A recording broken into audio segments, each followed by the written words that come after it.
Bueno, bienvenidos, bienvenida ahí Gabriela, Carolina, María, Mirna, Ninfa, Romina, Vanessa, Sandra, ahí también se va sumando Nelly, así que vamos a ir comenzando en honor al tiempo. Este, este módulo 6, me imagino que ya vieron el material que está en la plataforma. Este módulo es uno de los módulos, es el módulo más importante y ya se van a dar cuenta por qué, ¿verdad? ¿Por qué? Porque primero nosotros tenemos que manejar ciertas informaciones, aprender ciertas técnicas, ciertas recomendaciones antes de empezar a cocinar. Así que por eso es muy importante que este módulo 6 podamos aprender lo máximo, lo máximo. En la clase anterior ya pudimos ver, pudimos aprender cómo y por qué un alimento se descompone, cómo y por qué al congelar un alimento te puede durar más, ¿sí? Estuvimos viendo qué son los microorganismos, estuvimos algunas reglas que tenemos que cumplir en la cocina. Entonces, todo eso yo tengo que manejar antes de empezar a cocinar. Y lo que vamos a aprender el día de hoy también es una parte muy importante porque hoy vamos a aprender sobre las carnes. Primeramente, vamos a seguir con la temperatura, qué pasa cuando un alimento se congela. Vamos a aprender también lo que sería tipos de cortes y en la última parte vamos a aprender tipos de cocción, ¿verdad? No es, existen diferentes tipos de cocción.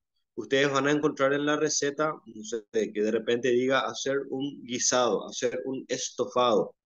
Y un guiso y un estofado tienen diferencias en cuanto a la cocción. Eso vamos a ir aprendiendo, así que por favor, si tienen algo para anotar, sería súper, súper, súper recomendable que puedan anotar para no, para volver a repasar y para tener siempre presente, ¿sí? Vamos a ir adelantando. ¿Alguien me puede confirmar si me escuchan bien? Pueden escribir en el chat o pueden prender su micrófono también.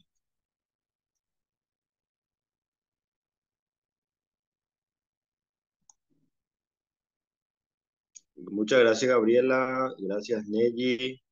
Ninfa también. Genial, genial. Bueno, vamos a tocar un poquitito esta primera parte sobre qué pasa con un alimento cuando se congela.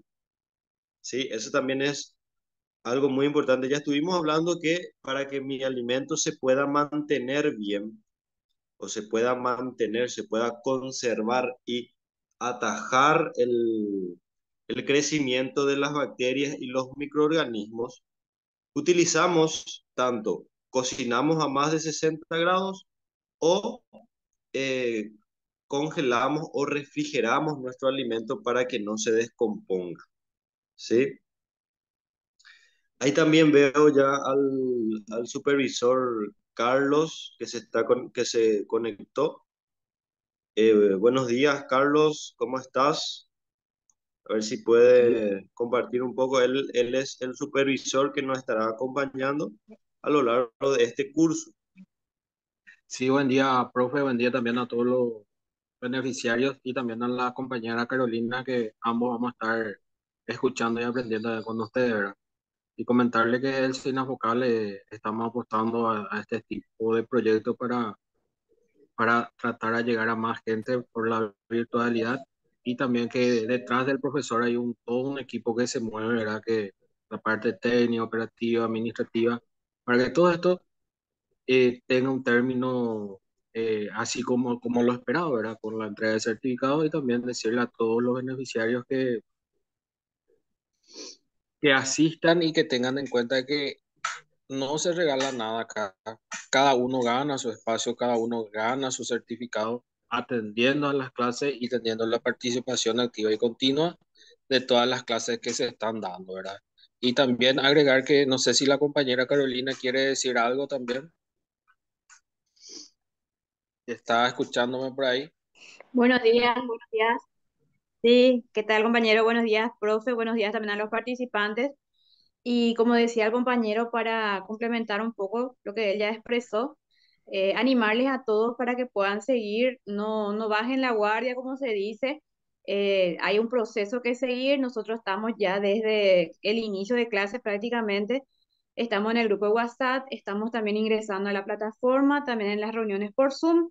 Así que animarles que puedan ponerse al día. Hay todo un equipo técnico y administrativo también desde la asociación que está también ayudando a todos los participantes para que no tengan ningún tipo de atraso y que todos podamos llegar juntos a la meta, que es nuestro objetivo principal. Por un lado, que ustedes aprendan todo lo que el profesor les va enseñando cada día, porque cada día aprendemos algo nuevo.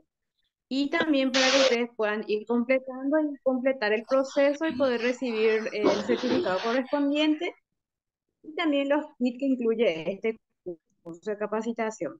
Así que ánimo y en este sábado tan lindo, estar estudiando no es poca cosa, es una inversión que ustedes están haciendo a sus personas y a nosotros nos llena realmente un gusto entrar así en las reuniones virtuales y encontrar a todos conectados y atentos a lo que dice el profesor. Así que gracias a todos. Bueno, muchas gracias, gracias también a Carlos, a Carolina, sí, ya creo que ya nos vimos en otros cursos también. A Carlos creo que es la primera vez, así que para que vean también que hay todo un equipo de trabajo detrás, ¿verdad? No soy solamente yo, no es solamente el informático o gente de la organización, sino que hay todo un equipo, ¿verdad? Trabajando todos los días para que este curso pueda salir de la mejor manera, ¿sí? Si bien no están todos, yo sé que hay gente que de repente trabaja los sábados, pero sí también importante que puedan asistir siempre, si es posible, ¿verdad? Todos los días de clase de Zoom, así que para poder aprovechar al máximo. Así que seguidamente continuamos con nuestro módulo 6, ¿verdad? Estuvimos viendo la importancia de mantener los alimentos a la temperatura adecuada, ¿sí? Ahora vamos a hablar un poco de la parte de la congelación, ¿sí? Y esta parte es muy importante porque estoy seguro y en otro curso me hicieron la pregunta de qué pasa si yo congelo y descongelo y si puedo volver a congelar después una carne, por ejemplo. Bueno, eso vamos a aprender hoy, aparte también de técnicas de cocción, ¿sí? Tipos de carne, cuáles son las carnes de primera, la carne de segunda, las carnes de tercera y cuál es el tipo de cocción recomendable para estos tipos de carne. Sabemos que cada corte de la vaca tiene sabor y textura diferente. Entonces, no todas las carnes se cocinan de la misma forma, ¿sí? Eso es muy importante. Bueno, acá nos dice cuáles son los efectos de la congelación. Primeramente, tenemos que saber que aproximadamente el 80% del peso total de un animal e incluso más muchas veces de una planta o de un vegetal es agua. O sea que más del 80% es agua.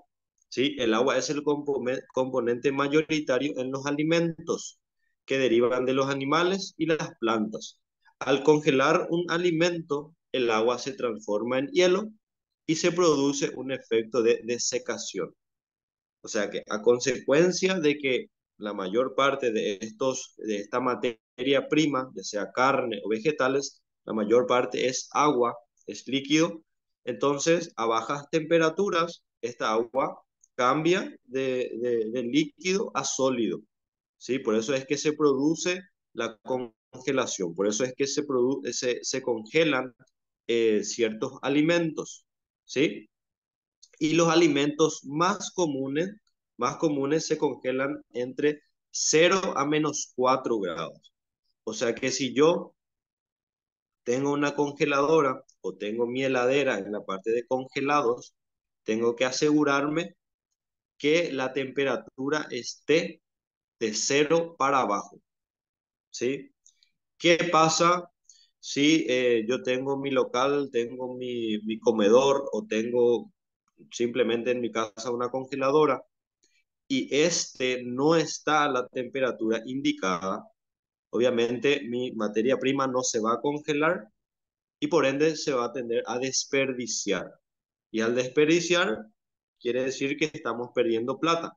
Entonces, esto es muy importante que ustedes puedan resaltar o marcar porque es la temperatura indicada en la cual tiene que estar mi congeladora. Si yo tengo un local gastronómico, voy a vender comida, obviamente depende mucho de qué tan grande sea mi negocio, pero lo ideal es tener siempre una congeladora y asegurarme de que esa congeladora tenga la temperatura indicada, ¿sí?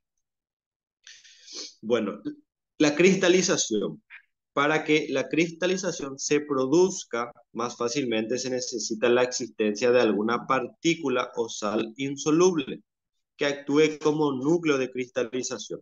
Cuando menor es la temperatura, más fácil ocurre este fenómeno, formándose un mayor número de agregados cristalinos y consecuentemente el tamaño de los cristales es menor. O sea que mientras más rápido baje la temperatura o mientras más rápido esa materia prima, esa carne o lo que yo quiero congelar, baje, mientras más rápido baje su temperatura, los cristales de agua son más chicos. Cuando mi materia prima se congela más lentamente, los cristales son más grandes. Entonces, eso también vamos a ir viendo del por qué es recomendable que baje a una temperatura más rápida, ¿sí? Cambios de volumen. Esta parte también es muy importante a la hora de congelar un alimento, porque nos dice que como que el agua pasa a ser hielo, ¿verdad? Se comporta con un aumento de volumen del 9%. A simples palabras, ¿qué significa? Significa que si yo pongo, eh, me imagino que alguna vez, ¿verdad? Estoy seguro que alguien alguna vez quiso hacer o hizo hielo en un bol de plástico o en un vaso de plástico. Y ese vaso de plástico se rompió. ¿Qué pasa? Cuando el agua pasa o se transforma a sólido, tiende a crecer. Entonces, al crecer, obviamente se rompe ese envase. Por eso es muy importante, si yo voy a, no sé, voy a guardar, voy a congelar, ¿verdad? Alguna materia prima, tengo que tener en cuenta que el recipiente no sea muy ajustado, el envase no sea muy justo, porque va a tender a crecer y por ende, ¿verdad? Si está muy apretado, se va a romper, ¿sí? Bueno, eh, tenemos el efecto del almacenamiento. Se ha demostrado que la temperatura -18 es un nivel adecuado y seguro para conservar los alimentos congelados, ¿sí? Nosotros vimos que de 0 a -4 se congelan los alimentos. Pero si yo quiero mantener bien congelado, ya sea un trozo de carne, una carne o algo que yo voy a almacenar, lo ideal sería congelar a menos de esas temperaturas. ¿Para qué? Para que me pueda durar más tiempo, ¿sí?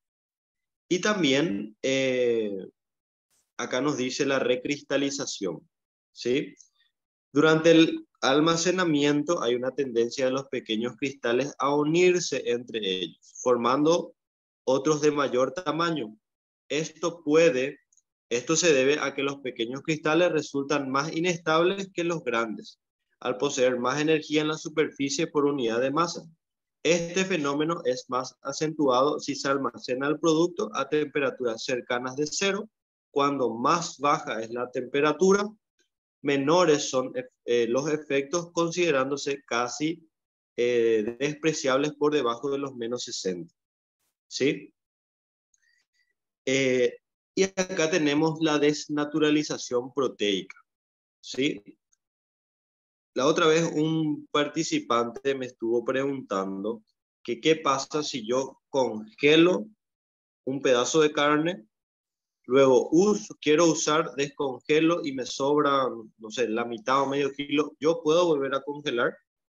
Sí, se puede volver a congelar, pero lo ideal es ya no volver a congelar. Porque al congelar y al descongelar, vamos a leer primero esta parte y luego les explico cuál sería el porqué.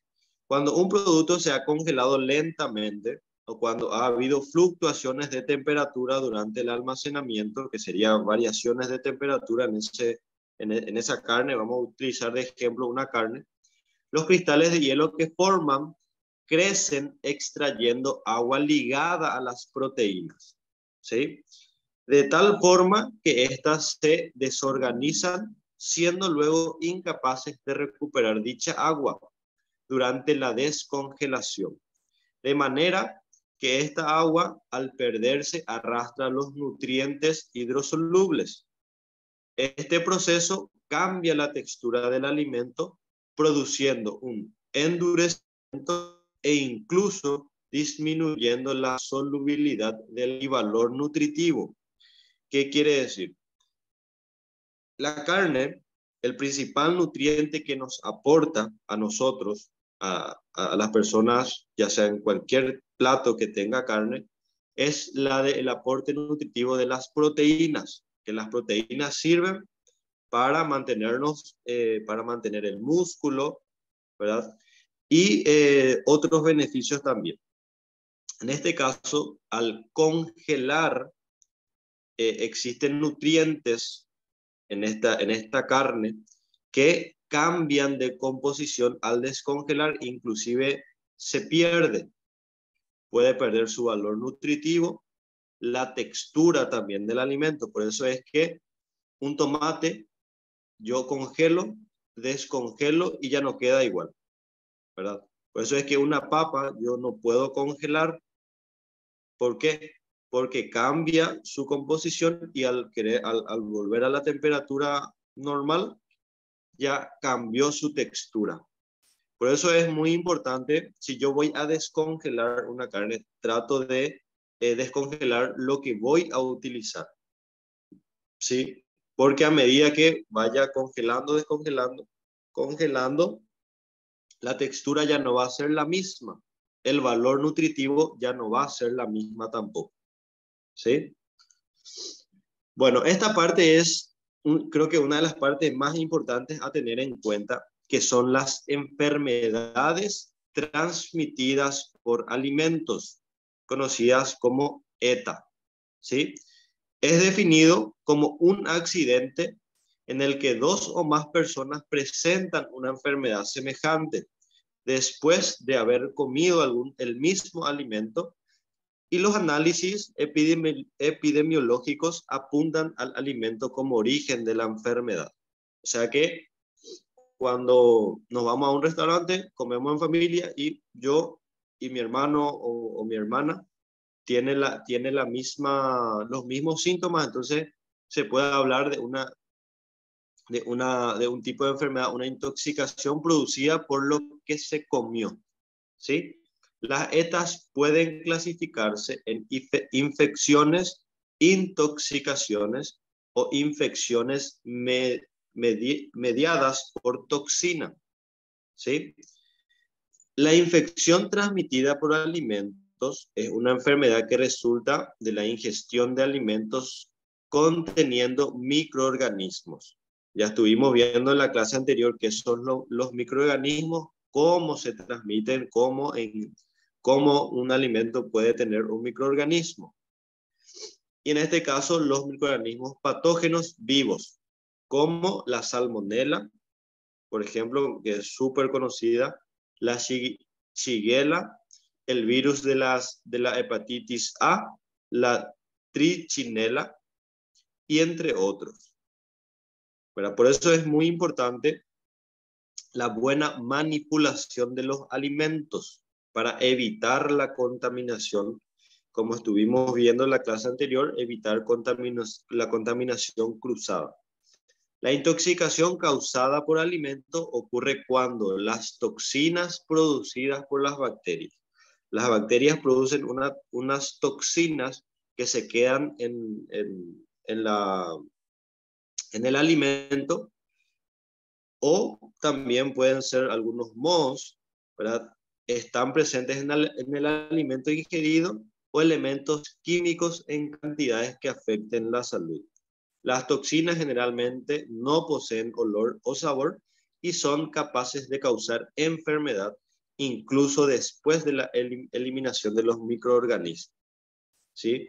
Entonces, por eso es importante tener en cuenta las medidas, tener limpia la cocina, ¿verdad? Trabajar con materia prima fresca, con materia prima de buena calidad. Entonces, estas son las recomendaciones. Yo no les puedo enseñar directamente a hacer un boriborí, pero nosotros esta parte no manejamos, ¿sí? Por eso es que yo les tengo que enseñar todo esto para que ustedes puedan empezar a cocinar. Bueno, seguidamente tenemos las carnes. ¿Verdad? La carne es uno de los ingredientes más consumidos en nuestro país, pero también tiene su forma de mantener, ¿verdad? Entonces, generalmente estas bacterias que estuve mencionando se encuentran más en ingredientes de origen animal. Entonces, por eso es que tenemos que tener en cuenta, tenemos que tener mucho cuidado con las carnes también. Los mejores cortes corresponden a los cuartos traseros denominados cuarto pistola, y los más tiernos a los cortes con un poco ejercicio de cuarto trasero. El sabor de la carne y la dureza, ¿sí? Si es que una carne es rica o una carne es más dura, menos dura, depende mucho, depende de varias cosas. Depende de la raza, qué raza es la vaca, depende de la alimentación que estuvo comiendo esa vaca, de cómo se le crió, del clima, del proceso de maduración y proporción entre la grasa y la carne, ¿sí?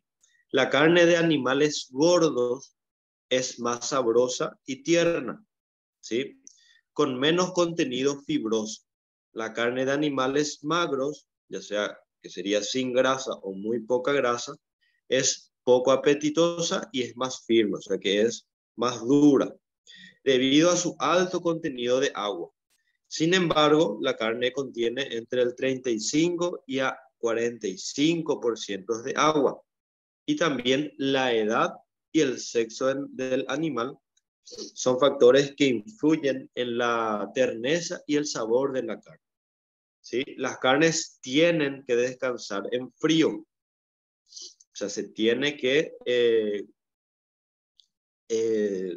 siempre tiene que mantenerse en frío, ¿sí? Hasta que se pase o hasta que pase el proceso de rigor mortis. En la siguiente diapositiva vamos a ver qué es el rigor mortis. Las carnes son sometidas a procesos de maduración, son más blandas y más sabrosas. ¿Qué es el rigor mortis y qué significa proceso de maduración? El rigor mortis es un cambio químico que endurece la carne recién faenada. Es como que los músculos de la vaca se contraen, ¿sí? El proceso de endurecimiento comienza entre las 6 y las 24 horas posteriores a la muerte del animal, ¿sí? Si la carne es consumida durante este proceso, será extremadamente dura. O sea que si nosotros comemos en esos horarios, vamos a tener una carne muy dura. por lo cual es conveniente consumirla antes o después del rigor mortis. Posterior al rigor mortis se produce la maduración de la carne, proceso que se caracteriza por la pérdida de dureza. La maduración es un proceso en el cual se deja descansar la carne abierta en hemisferios y colgadas de 2 a 3 días, hasta inclusive 2 semanas en una cámara de frío. ¿Sí? Esto es lo que normalmente hace un frigorífico, lo cual esta origina humedad a la carne, de la carne se evapore y comience un proceso enzimático que ayuda a suavizar. Durante la maduración, en la cámara de frío, el crecimiento de los microorganismos es evitado por la temperatura va de 0 a 3. Sabemos que los microorganismos, aprendimos que los microorganismos duermen a menos temperatura menos de 5 grados, ¿sí? Y acá tenemos cuál es la manipulación correcta, la conservación y el envasado de las carnes, ¿sí? En este caso, las temperaturas dependen mucho también de las especificaciones, del tamaño, de qué tipo de carne sea. Acá tenemos una tabla, si es que no ven bien, pueden acercar con su dedo, pueden acercar la pantalla. Y tenemos la carne fresca, vacuna o de cerdo, ¿sí? Esto es para refrigerar. En este caso, puede ser menor o igual a 5 grados. O sea que si yo voy a refrigerar mi carne, genial, a 5 grados. Una carne envasada al vacío tiene que ser de 3 grados a -1, ¿verdad? Según la indicación del envase, y los pollos se tienen que refrigerar a menor o igual de 2 grados centígrados. Eso es lo que tiene que estar marcando tu heladera a la hora de marcar, ya sea qué tipo de materia prima sea. ¿Sí? Bueno, mantener las carnes en las cámaras o heladeras en todo momento. Así como ya le estuve recomendando, si nos vamos al súper, ¿qué es lo primero que vamos a comprar? Lo primero que tenemos que comprar son los ingredientes no perecederos: harina, arroz, fideos y por último la carne, o el pollo o el pescado, ¿verdad? Entonces, para que no pierda esa cadena de frío, una vez que traiga a mi casa, lo primero que tengo que hacer es volver a refrigerar mi carne, ¿sí? Evitar la contaminación cruzada. Durante el almacenamiento, las bacterias pueden pasar de un alimento a otro por contacto directo o bien a través de superficies en contacto con los mismos. Para evitar esto, ¿sí? Mantener en orden mi heladera o mi congelador o mi cámara de frío o mi heladera de exhibición y separar las carnes según su especie. Nunca puedo poner en el mismo recipiente una carne de vaca con mi pollo, por ejemplo. Nunca, eso está prohibido. Mi carne de vaca con la carne de cerdo, tampoco. Tiene que ser recipientes diferentes, ¿sí? Para poder guardar. Si se vende productos listos para consumir, por ejemplo, embutidos o fiambres, ¿verdad? Etcétera, hay que separar las carnes crudas de los productos cocidos, ¿sí? Como ya estuvimos viendo en la clase anterior también, nunca se tiene que tener contacto los alimentos cocidos con la carne cruda. Eso tampoco se tiene que hacer, ¿sí? ¿Por qué? Porque las toxinas que tiene una carne cruda le puede contaminar al alimento que ya está cocido, ¿sí?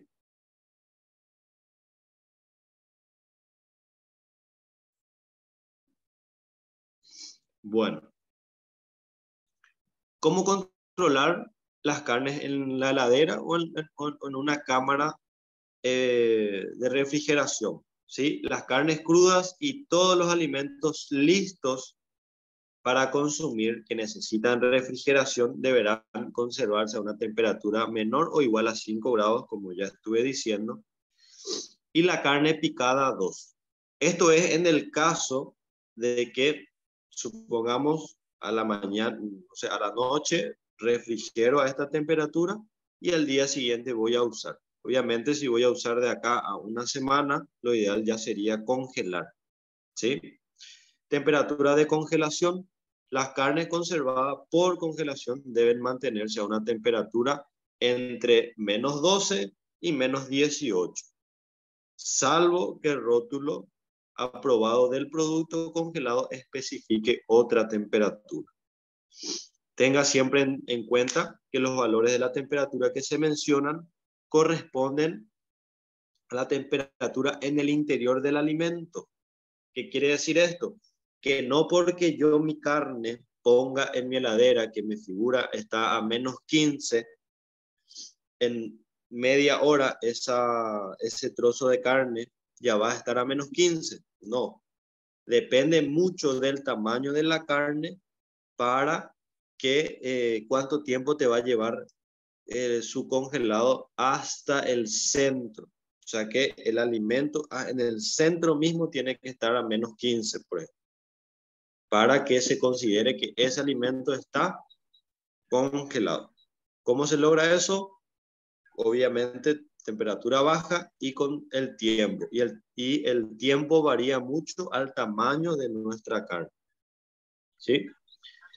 Acá, como pueden ver en este cuadro, tenemos los cortes que nosotros le llamamos cortes de diferentes calidades, ¿verdad? Tenemos los cortes de primera, cortes de segunda y cortes de tercera. Y en este cuadro, como pueden ver, tenemos el nombre, el peso aproximado, ¿sí? No podemos, por ejemplo, encontrar un lomito de 2,5 kilos. Eso no es lomito, ¿sí? Entonces, este es un aproximado. Obviamente existen animales un poco más grandes, pero el peso aproximado, que sería un peso ideal, tenemos acá. Y en la siguiente columna tenemos tipo de cocción adecuado. Van a leer algunos nombres acá que de repente va a ser nuevo para ustedes, pero no se preocupen que en la siguiente diapositiva vamos a mencionar los conceptos de estos tipos de corte, ¿sí? Tenemos el lomito, cuadril, colita cuadril, peseto, lomo o bife ancho, bife angosto o bife y bola de lomo. Por ejemplo, el lomito, el peso aproximado que tiene que tener es 1 kilo, 1,1 kilos, hasta 1,5 kilos, ¿sí?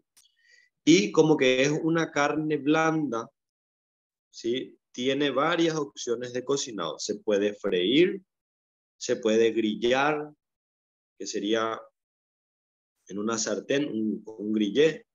Se puede hornear, se puede saltear, se puede hacer un guiso, se puede guisar, ¿sí? Tenemos el cuadril, que es casi similar. Podemos freír, hornear, saltear, estofar.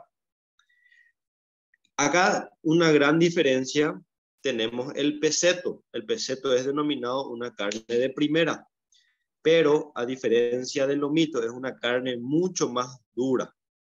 Entonces tenemos nada más 3 tipos de cocción que son adecuados para este corte. Se puede hornear, se puede estofar y hervir. No se puede saltear, por ejemplo, un peseto porque es una carne muy dura, entonces el saltear es un tiempo de cocción súper corto. Entonces no se puede saltear, por ejemplo, no se puede hacer un salteado con vegetales de peseto, ¿verdad? Esta parte es muy importante porque yo gracias a esto puedo saber, esta carne puedo usar para hacer empanada, esta carne puedo usar para hacer una milanesa, esta carne puedo usar para hacer un estofado o cualquier tipo de otra comida. Puedo hacer un guiso. Yo con un peseto no puedo hacer un guiso, ¿sí? Porque el guiso es vamos a ver después aproximadamente cuántos minutos dura un guiso, ¿sí? Luego tenemos cortes de segunda calidad. Tenemos la paleta, matambre, el costillar y el vacío. ¿Sí? Acá tenemos los pesos aproximados y tipo de cocción adecuada. La paleta se puede hacer un estofado, se puede guisar, se puede grillar. ¿Sí? El matambre, braseado, grillar, hervir, estofar. El costillar, el brasear, grillar, estofar, hervir. ¿Sí? Vacío, brasear, grillar, estofar, asar, ¿sí? Y por último tenemos los cortes de tercera calidad, que encontramos el osobuco, garrón, palomita, falda, que prácticamente todos se hace un estofado o se hierve, ¿sí? Entonces, estos son algunos tipos de cortes de primera, segunda y tercera calidad, los cuales con las recomendaciones de qué tipo de cocción se tiene que hacer con esa carne, ¿sí? Luego tenemos los puntos de cocción de las carnes rojas, ¿sí? Este es más informativo porque acá en Paraguay nosotros estamos muy acostumbrados a consumir solamente bien cocido hasta inclusive pasado de cocción. Pero en otros países se come, por ejemplo, vuelta y vuelta o jugoso o a punto, que es prácticamente donde la carne se ve roja todavía, ¿verdad? Tenemos el que es vuelta y vuelta, ¿verdad? Como el resultado se obtendrá una carne sellada por los costados y en su interior completamente roja, ¿sí? Al comer se sentirá apenas tibia, es tan rojo en su interior que parece azulado, blue, por eso se le llama blue en francés. Como luego tenemos el jugoso, ¿verdad? Como resultado se obtiene una carne sellada por los costados y en su interior completamente roja también. En este caso la carne queda con los bordes grises, una primera franja rosada y luego en el centro bien rojo. A punto, ¿verdad? Como resultado se obtiene una carne sellada por los costados y en su interior rosada o un degradé de rosados y en el centro una pequeña línea roja, ¿sí?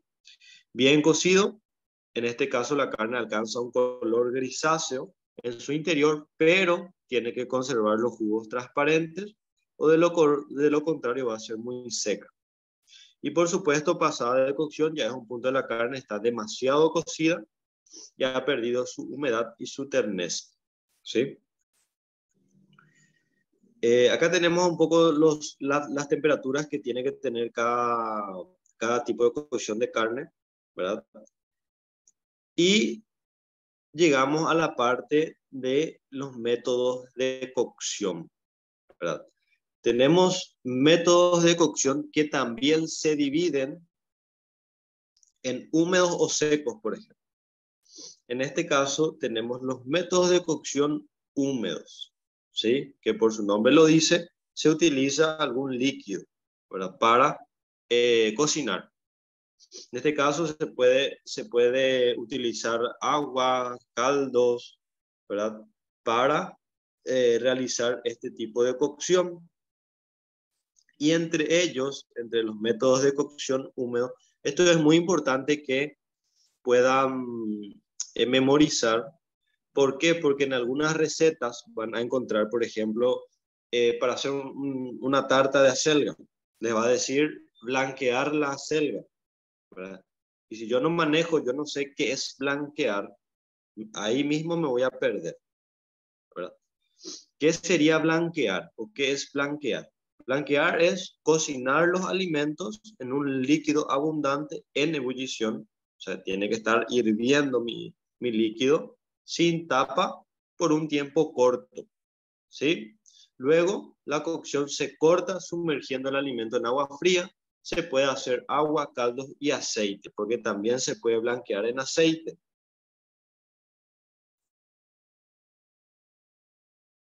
Entonces, un ejemplo para que entiendan es la acelga.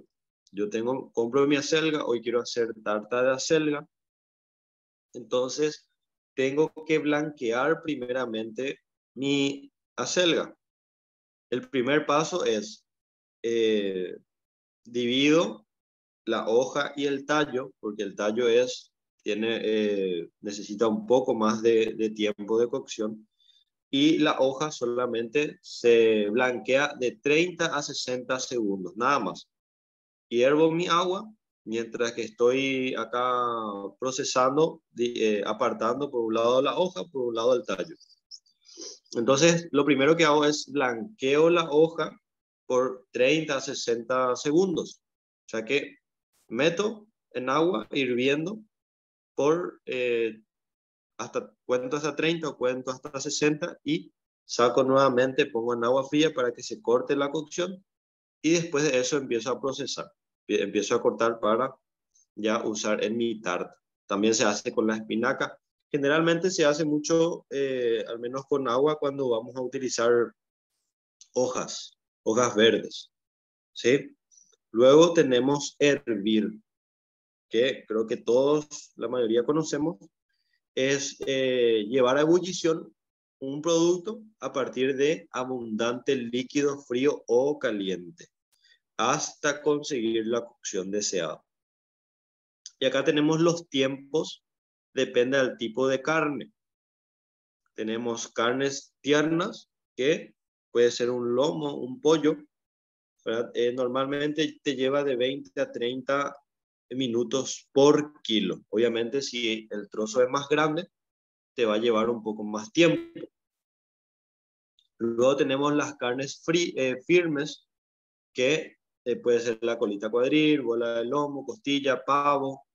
Te lleva de 40 a 50 minutos por kilogramo, ¿sí? Las carnes duras, más de 50 minutos por kilogramo, ¿sí? Tenemos el peseto, la lengua, el matambre, el osobuco, por ejemplo. Entonces se cocinan más de 50 minutos y dependiendo también del kilo que tenga ese trozo de carne, ¿sí? Tenemos el estofar, ¿verdad? Creo que la mayoría alguna vez, creo que en su casa ya llegaron a hacer un estofado. Pero ¿qué es el estofar? Es una cocción lenta que consiste en cocinar o en cocer en olla cerrada a fuego lento. O sea que si yo voy a hacer un estofado, mi fuego no puede estar lo más fuerte que se pueda. Tiene que ser fuego lento, eh, la olla cerrada, tapada, y que utiliza como calor el vapor de un líquido. ¿Sí? Puede ser un agua, puede ser caldo, etcétera. También alguna sustancia grasa, ¿sí? Puede ser aceite, manteca. Toda la operación se realiza en un recipiente cerrado a baja temperatura sobre una hornalla y la cantidad de líquido es muy reducida. Los cortos tienen que ser grandes. Si yo voy a cocinar un estofado que me va a llevar muchos minutos, yo no puedo cortar mi carne chiquito, ¿verdad? Tiene que ser cortes grandes. Tampoco puedo hacer un estofado de una carne muy blanda. Tiene que ser una carne dura, ¿sí? Un estofado se hace a partir de carne dura, por eso es que se hace normalmente un estofado de peseto, un estofado de lengua, ¿verdad? Entonces, eso también hay que tener en cuenta a la hora de hacer un estofado. El tipo de carne que voy a estar usando, el tamaño de carne que voy a estar usando, ¿sí? ¿Por qué? Porque como que lleva muchos minutos, si tengo una carne blanda, se va a deshacer todo, no va a tener la textura, se va a pasar de cocción y no va acorde con el producto que yo quiero lograr. ¿Cuál es el tiempo de cocción de un estofado? ¿Sí? Un estofado tiene un tiempo de entre 1 hora y media a 2 horas de cocción por kilogramo, ¿sí? Puede ser el peseto, la lengua, el matambre la paleta, etcétera. Las carnes blancas, si voy a hacer un estofado de carnes blancas, tienen un tiempo de cocción más corto, de 60 a 90 minutos. ¿Sí? Luego tenemos el famoso guiso, guisar, ¿verdad? A diferencia del estofado, el guisar es un tipo de cocción más rápida. Es más rápida, que consiste en cocer los alimentos en una cacerola abierta, ¿sí? A fuego medio o fuerte, y que utiliza como calor el vapor de un líquido, ya sea agua, un caldo, etc. También alguna sustancia grasa. Toda la operación se realiza en un recipiente abierto de gran diámetro para que el calor llegue rápido y uniformemente a toda la preparación. La cantidad de líquido es reducida, teniendo que agregar, si es que es necesario, se agrega un poco más de líquido de acuerdo a lo que te pida tu cocción, ¿sí? También los trozos de carne son pequeños, como que es un tipo de cocción rápido. Mi carne no puede ser muy grande, mi trozo no puede ser muy grande, porque no, si no, no se va a cocinar del todo, ¿sí? ¿Cuál es el tiempo de cocción de un guisado? De 20 a 40 minutos de cocción. Y normalmente se utilizan carnes no muy duras. Puede ser lomo, pollo, rabadilla, bola de lomo, etc. ¿Sí? Luego tenemos el vapor, el tipo de cocción húmedo, que sería el vapor. El alimento se cocina por medio del vapor, generando un líquido en ebullición. ¿Sí? El ingrediente no toma contacto con el líquido, a diferencia de hervir. El hervir se sumerge la materia prima, en este caso el vapor, se cocina directamente con el vapor, ¿sí? Luego tenemos el microondas, que también es un tipo de cocción húmedo. Los microondas penetran el alimento y hacen vibrar las moléculas de agua, produciéndose la fricción que hace que los ingredientes se cocinen en sus propios líquidos. ¿Sí? Eso es lo que pasa cuando cocinamos o cuando calentamos algo en el microondas. ¿Sí? Bueno. ¿Hay alguien que tenga alguna pregunta hasta acá? ¿Alguna duda para poder subsanar? Pueden escribir en el chat o directamente pueden encender su micrófono.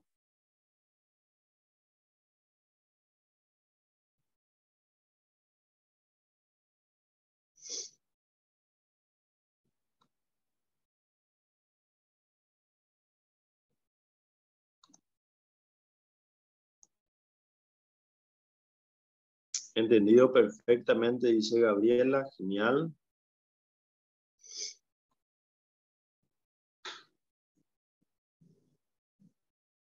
Genial, Mirna, súper bien.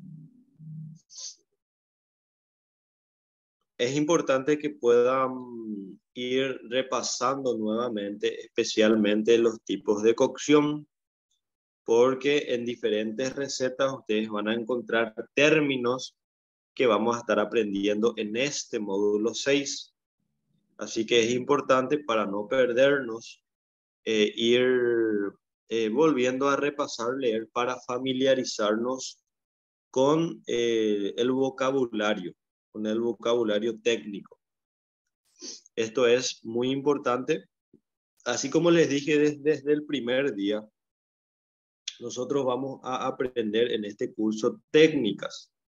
No vamos a memorizar recetas, no vamos a hacer una sola receta, sino que vamos a aprender técnicas. ¿Para qué? Para que yo, Jorge, el día de mañana, bueno, vea una receta en internet, vea una receta en YouTube, y al mirar la receta yo pueda aplicar las técnicas siguiendo los pasos de la receta, porque existen diferentes recetas en todo el mundo y obviamente es imposible memorizarnos todas.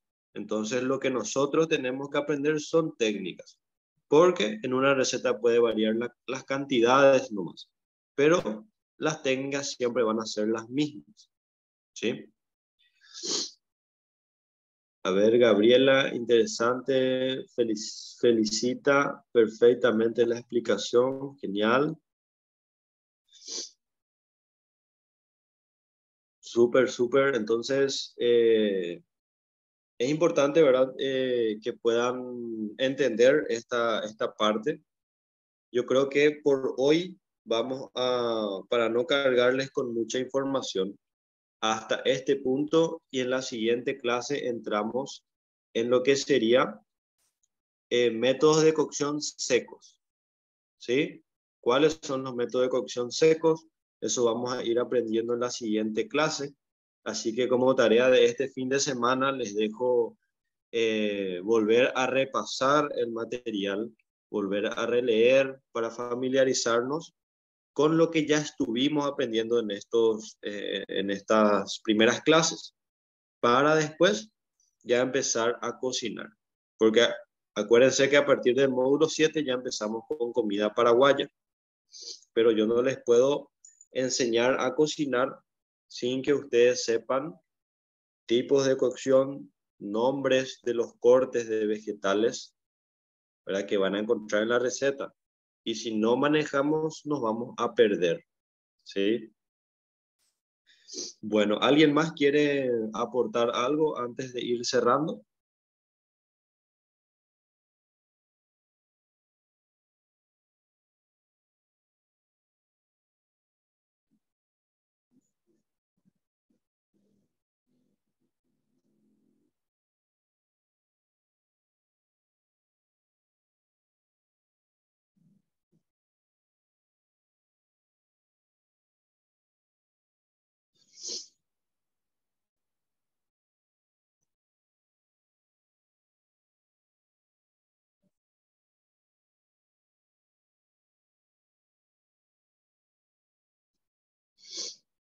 Bueno, entonces yo creo que si ya no tienen dudas, consultas, eh, vamos a seguir en la siguiente clase. Les deseo a todos un excelente fin de semana. Creo que el lunes es feriado en todo el territorio, así que aprovechen también este fin de semana y la siguiente semana volvemos con todo. Así que si tienen dudas, si tienen dudas referentes a las actividades de la plataforma, me escriben sin problema. Yo también estoy siempre a disposición para poder ayudarles. Así que nos vemos en la siguiente clase. Chao, chao.